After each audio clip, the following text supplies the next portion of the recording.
How's it going, Danny? Chris, how are you? Good, thank you. Thanks for having us. No worries.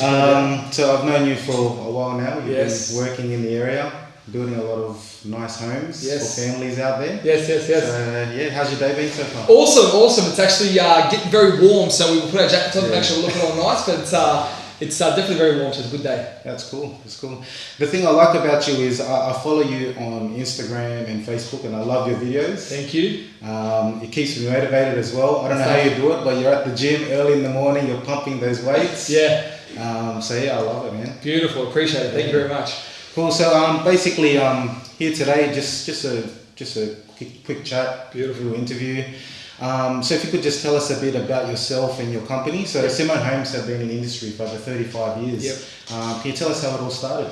So pretty much my dad, he was a carpenter. Yeah.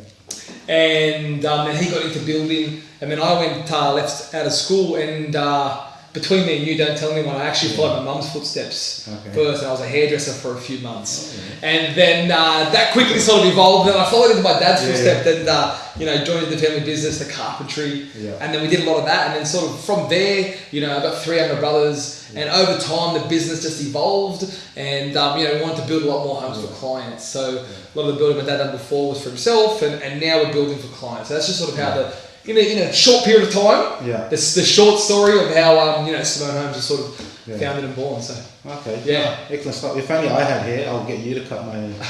I never really actually got to I never got to the cutting phase. I was a great washer, so all the old ladies used to love the young boy used to come and massage their hands. So any of the old ladies out there that want a head massage? Yeah, not me. Oh no, you. Well, look, like any business, obviously has its up and downs. Yes. Can you share with us maybe like one of your more recent achievement and maybe recent obstacle? Yeah. And how did you overcome that? Yeah. Well, I think with the obstacles in business, I mean, right now where we are too, one of the ones would be the market. You know what I mean? Yeah. Or the Royal Commission happening with the banks. So we are in the home building industry as well too. So that's definitely an obstacle that we've got to sort of weave around and making sure that we're doing the right things for the clients. Yeah. That's what always the most important thing is, making sure when the clients are having trouble getting their loans, and we want to make sure that their journey is still a great experience. So it's hard seeing the clients in distress because they're being put in so much sort of pressure. Yeah. So that's sort of one thing we're trying to work around at the moment as well too. Yeah. And I think on the positive side of things, I mean, a couple of weeks ago, we were finalists at the HIA Home Building Award, so going to that was great as well too. And earlier this year, we won the Local Business Awards. We actually won 2 awards. Excellent. I'll get some shots of that. I'll show you. They're outside there. Nice. We won Specialised Business for Simone Homes, and myself, I actually won Businessman of the Year for Camden area. Oh, excellent. So so it's been a great year for that. So it's definitely good. So just in regards to your business and what you do day in day out, like what is what do you love most about it? Like if you can explain. I mean, being home builders, we get to sort of be with the family from the journey from the beginning. So I love the most is the design part. I'm very passionate about helping the clients design their home and helping the clients understand why are they unique. A lot of people sort of say to me, and they say, listen, I'm looking for a 4-2-2, so a 4-bedroom, 2-bathroom, 2-garage. And for me, it's a lot deeper than that. Yes, a family may have 2 adults and 2 children, but they all use the home different.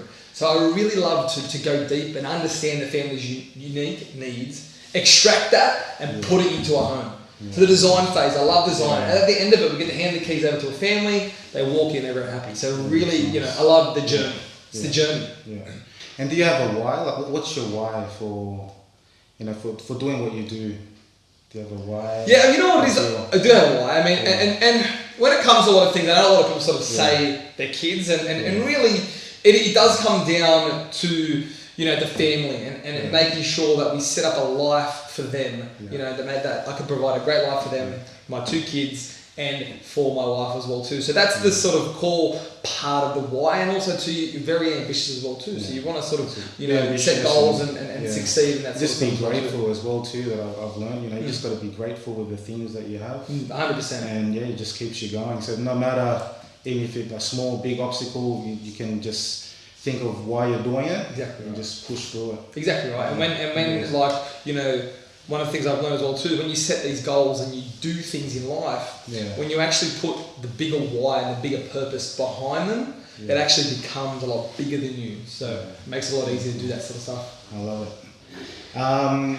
Where do you see you and your family's company, like Simone Homes? What do you see in the next 5 years? Yeah, so now we do want to sort of grow. We could potentially sort of, right now we're looking to sort of expand our build zone first of all. So right now we want to try and do a lot more range of Sydney, and then potentially sort of looking to cover a lot more ranges of New South Wales, and then potentially we could even see ourselves in other states. Nice. So right now we'll sort of just slowly sort of grow, and then once we expand the build zone and sort of go from there. So what's your area at the moment, or like what have you been covering? So our main area, I mean, right now we're obviously based in Narellan. We sort of cover, Tarmore sort of Picton area, Penrith sort of way, and like, the inner west of Sydney sort of area. Nothing on the other side of the Harbour Bridge for now.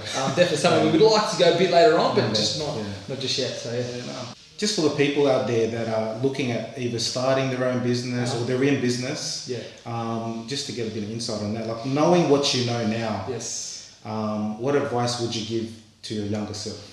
My younger self. If you were going to start from scratch, or I mean, a couple of things. I mean, it's hard to sort of always pinpoint one. I think, one of the things is it's going to be okay. And in the same sort of sentence, there's always someone that's worse. So it goes back to the gratitude sort of stuff. You spend a lot of the times, early stages of business is worrying, and it's a lot of the unknown, and then after the event happens, you look back and you're like, it was actually going to be okay. And some of the things that you actually look back in the scenarios that were happening, you're like, why were they getting to me so much? And if you take the attitude as in, it's going to be okay, or there's always somebody in a worse position. When you really think of the core problem of what you're going through, is there's always somebody out there that's doing worse than what you are when you put actually everything into perspective. And for someone that is about to start their business, I would recommend one book. The book's called The Lean Startup. It's a great way of gives you a bit of an idea of how to start a business and what to sort of focus on. The Lean Startup. The life of Daniel, Simone, give us an ideal day. First thing you wake up in the morning. I know you go to the gym. I know that. I know you're killing it in the gym. But give us an ideal day, like from gym to you coming to the office. Give us a bit of an insight. So, I mean, my day will sort of look like, Monday to Friday, I pretty much wake up 4 a.m. in the morning. The first few minutes is get up, get ready. I like to meditate for about 6 to 10 minutes.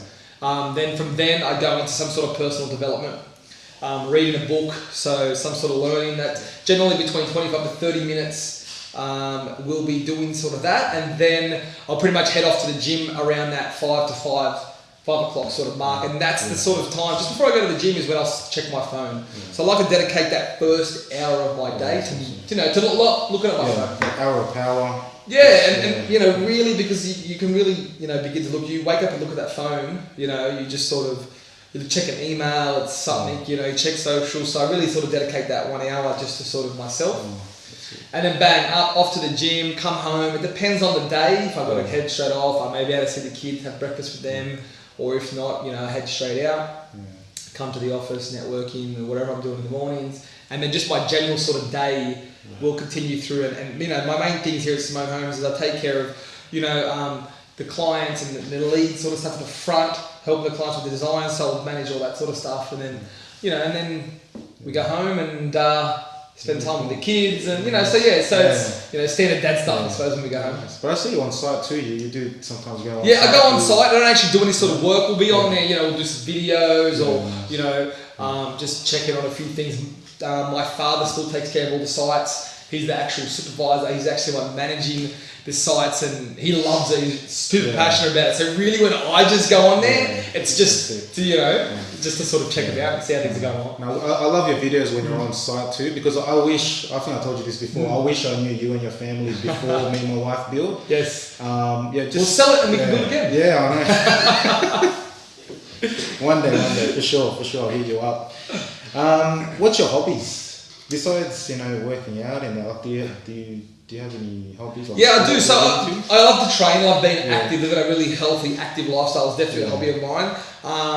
Pre-kids, golf. I do still love golf. You still play? I've got kids now, so working most days in the office here on a Saturday. So by the time Sunday rolls around, you know what I mean? So I haven't played for a long time. So pretty much my hobbies now, like I said, personal development. I love to read. So reading, training, and then just spending time with my family. I love dinners with the family, going out to eat. Yeah, nice. Well, I used to play golf with my dad a lot, but now it's hectic. But did you have a good handicap? No.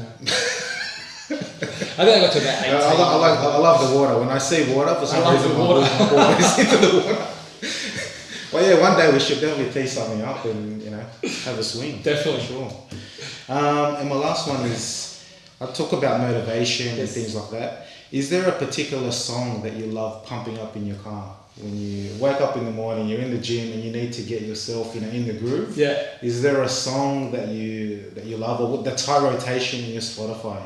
Yeah, so I mean, it's a funny question you ask this. It's not a song that I may listen to at the gym, but it is a song that I like to use to sort of get me pumped. It depends if I want to change my emotions or change my state. It'd have to be Levels by Avicii.